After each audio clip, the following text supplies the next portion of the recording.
YouTube. YouTube. What's good? What's good? I'm doing another reaction today. Bro, we're going to be reacting to NBA fans aren't ready to hear the truth. Are we ready to hear the truth? Are we? This video is by Jimmy High Roller, bro.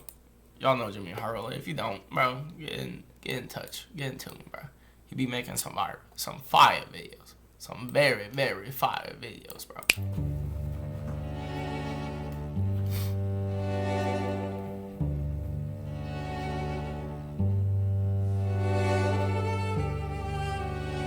Okay, this is a 7 foot right now.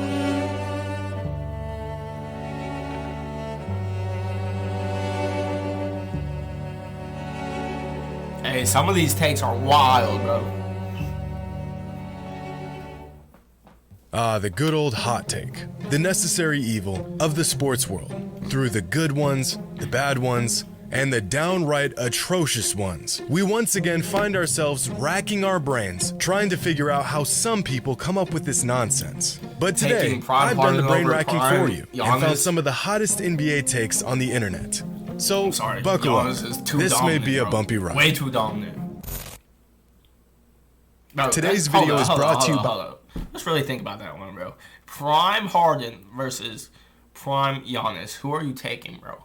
I'm taking Giannis 9 times out of 10, bro. Harden, bro, he's a bucket getter. He's a straight bucket getter. You give him the ball, bro, he's going out there dropping 40, 50 a night, bro. Just straight like that. But the amount of, like, attention that Giannis needs on the court when he got the ball, bro, nah, bro. You're SeatGeek. With the NBA season quickly coming to a close, don't miss out on seeing your favorite team live and in person. And SeatGeek is here to get you in on the app easier than ever before with not so much. Download the app, use promo code Jimmy, and get $20 off your first order today. SeatGeek be pimping out these YouTubers. It's been a couple months since our last edition of NBA Hot Takes. So despite my head still reeling from our last batch, we've got some new scorchers to take a look at. You'd think I'd know better than to peer into the cold, soulless abyss of casual NBA fandom by now. But I'm sick. I can't help myself. And I've got nothing better to do. So here we are. Now this first one, some people are not going to be happy with. This NBA fan says, in terms of excitement, Steph is this generation's Jordan. And I agree. Steph may not be this generation's best player, but when it comes to drawing eyes and attention and putting on... Hey man, I'm not gonna be pausing this video the whole time, but if we being honest, if we talking GOAT debate, bro, I'm throwing Curry in there. I'm gonna get so much hate for that, but absolute show. There's no one that does it like Stephen Curry. You go out there, you go out there and you watch Curry, bro. You gotta really think, like, who else is doing this? Who else has done this in the past, bro? Nobody, bro. He's one of a kind, bro. He's a straight bucket. The antics, the fact that he's still on the same team that drafted him. It all adds to the Steph experience. I promise I'm done pausing it after this. But it makes me so mad when people really have the nerve to say Curry is strictly a shooter. He only shoots the ball, bro. What? Have y'all seen him play, bro? Fans across the globe love about watching him play. This man has kids on the other side of the planet rocking his jersey trying to knock down look-away threes. This relatively small, unassuming athlete who a superstar recruit, rising through the NBA ranks and winning titles amongst giants. How can you not love the guy? Is there anything as thrilling as watching Steph come down the court? Defense absolutely scrambling, trying, hoping they can stall the inevitable. Last night, but it's too late. Steph is pulling up from 30 feet, and the outcome is already set in stone.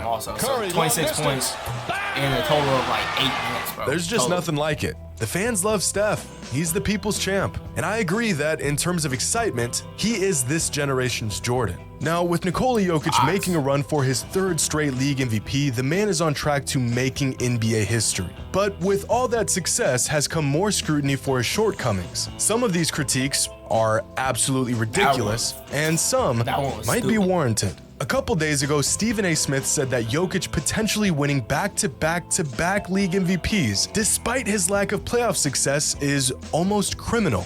questioning the validity of his awards. Bro, And like saying- many bro, fans of the saying people are NBA, this racist. guy feels that this criticism of Jokic isn't fair because he's always made the most of what he's been given in the playoffs year after year. And I understand this line of thinking. I mean, the MVP is a regular season award after all, so the playoffs really shouldn't be brought up in this discussion.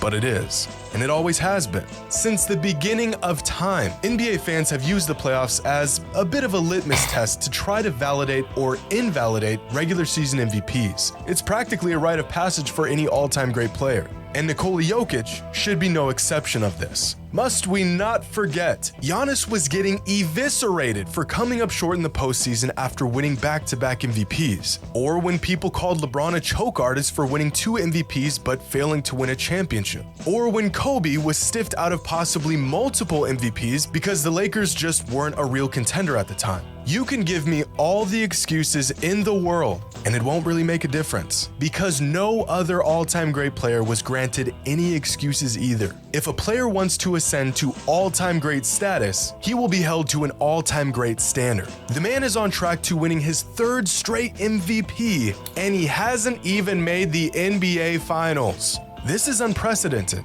Now, is this criticism unjust? Jokic Maybe, is his team, but bro. why should Jokic be spared from intense criticism when no other great player was? We've seen voter fatigue and narratives and postseason failures prevent countless players from winning the regular season MVP.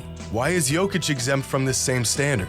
Once a player receives a certain level of praise, no excuse will be sufficient in explaining why they haven't won a ring, or even come close for that matter. This is how it's always been, and I completely disagree with this take. Now, just a couple days ago, Damian Lillard put on an absolute clinic when he scored 71 points against the Rockets. 71 points. The man hit 71 13 burger. threes and was a perfect 14 for 14 from the line. He did it all. I mean, this was a masterpiece from Dame. 71, But bro. leave it up to NBA fans to find the faults in this performance because, still gonna according hate. to some fans, Dame's 71 points weren't all that Against the impressive Rockets. since he did it against Doesn't one of the count. worst defensive teams in the league. You heard that correctly. Scoring 71 points in an NBA game No, is I'm no telling you, longer you can't impressive if you do it against a bad defensive team. And this take is so unhinged. Bro, you can't even do anything good on social media nowadays, bro. Everybody's gonna hate on something. Everybody. But I almost don't crazy. want to even address it. But I'm going Hate to runs anyways. the world Now, nowadays. I'm gonna let y'all in on a little secret. But you can't tell anyone I told you this. Most big games throughout NBA history are against bad defensive teams. Surprise! Pretty crazy, right? Wilt's 100-point game in 1962 was against the Knicks, who were the 2nd worst defensive team in the league at the time. Kobe Bryant's 81 in 2006 was against the Raptors, who were also the 2nd worst defensive team in the league. And David Thompson's 73 in 1978 was against the Pistons, who were the 9th worst defensive team in the league at the time. In fact, David this is the Thompson case got with nearly 73. every all-time big scoring night throughout NBA history. LeBron's career high was against the Bobcats, who were the worst defensive team in the league. Shaq's career high was against the Clippers, who were also the worst defensive team in the league. Steph's career high was against the 3rd worst defensive team in the league, and Michael Jordan's career high was But against guess the what? 9th worst defensive team in the league at the time. But Even guess Donovan what? Mitchell's 71 But guess earlier what? this season was against the 5th worst defense in the entire NBA. It's like some fans have to search for a reason to But guess discredit what? some players. Dame could have scored 71 on got the social worst media defensive nowadays, team and everybody's ever, gonna hate and on it still it. would have been an incredible accomplishment. You could put me in front of your local youth league championship team, and I couldn't score 71 points in 39 minutes. Every season, every single player gets a shot to go crazy on bad defensive teams. There has been thousands of opportunities for players to use these bad teams as their punching bag, and yet only 3 players have ever topped this 71-point explosion from Dame. This performance was historic, and this take is horrendous. Now, this fan here says Michael Jordan is sensitive, but he gets a pass because he's good at basketball.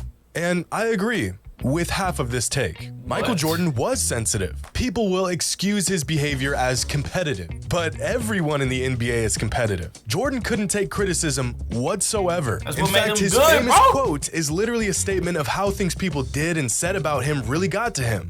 But he didn't get a pass Excuse just me, because bro. he was good at basketball. He gets a pass because every time someone pissed him off, he always went out and proved them wrong. They said, bro, that's what made them Build your brand online with a beautiful logo. Just go to Wix Logo Maker. Clyde Drexler was his equal. He didn't like that, and so he went out and stomped the man in the NBA Finals. They said he wasn't as good when he came back from his first retirement, so he added that to his list of reasons to be an absolute menace and three-peated for the second time. That's what the You greats can do. be as sensitive as you want if you back it up. I think most NBA fans would consider Kevin Durant sensitive, but if he followed up his tweets with more championships and absolute dominance over the NBA for the rest of his career, those tweets would be an afterthought. Now, our last take is a scorcher, and not even for a split second does it add up in any way, shape, or form. This NBA fan says, "Back then, we used to celebrate three-peats. Now kids are out here celebrating 4 titles in 10 tries and call it greatness." What? What? This is so f***ing stupid. But clearly, this is referring to LeBron James. To which I genuinely ask this fan, and fans who think like this, do you really think LeBron's career hasn't been great? I mean, really? Is it possible that we can celebrate any ring? I hate LeBron, bro. I hate LeBron. If you're new to this channel, you don't know this yet. But if you've watched like plenty of my basketball reaction videos, you would know I hate LeBron, bro. But I respect him. That's the difference, bro. You can hate the man all you want, but you have to respect what he's done. You have to respect how great he is, bro. He's a great player. I just, that any player wins at any time? Or has the bar been established so high that if you aren't three-peating, it isn't truly greatness? All right, everyone, new rule. No celebrating rings or titles or MVPs or big or small successes anymore. We are only celebrating three-peats. That's it. Dirk's ring wasn't great. The bum only won 1 in 21 years. Boston's ring in 08, worthless. Raptors in 2019, bums. Bucks in 2021, Giannis and the gang, bums. We don't celebrate that. Get that out of here. I just can't believe some fans actually think like this. I mean, according to this logic, no one in the entire NBA right now should be celebrated. We need to drop this whole rings or bust discourse altogether. It's just silly, and it's a bad faith argument to discredit really awesome players. In fact, this same fan goes on to share posts celebrating the greatness of players like Damian Lillard and John Stockton, who've never won a ring. And most ironic of all, this fan goes on to say that the '89 Cleveland Cavaliers were the greatest team in franchise history, literally describing a team that was bounced out of the first round of the playoffs as the greatest. So not only is this line of thinking flat out wrong, it's disingenuous. A player doesn't need to pull off the greatest feat in the history of the game to be great. Greatness comes in many different shapes and forms. And apparently, so do takes on the NBA. And unfortunately, that's all the racking my brain can handle in one sitting. But y'all know the drill. Leave a comment with your hottest NBA take. The hotter, the better. Or worse. Hope you all enjoyed. And as always, until next time. Another W video by Jimmy High Roller. Y'all have to remember, at the end of the day, they give it internet access to everybody nowadays. So these people on Twitter who are like really tweeting like that real ignorant type stuff, or anything you see on social media that's like super ignorant, bro. I'm not trying to make this sound bad or anything, but there are literally people in the mental hospital with internet access. You have to think about that, bro. Like everybody has internet nowadays. I wouldn't say everybody, like the third world countries and everything like that, but like the majority of the world, bro, majority of the world has internet. And the majority of the world, as we all know, is not the smartest. So you can't take anything you see on social media personal, bro. It is what it is. Yeah, that's that, bro.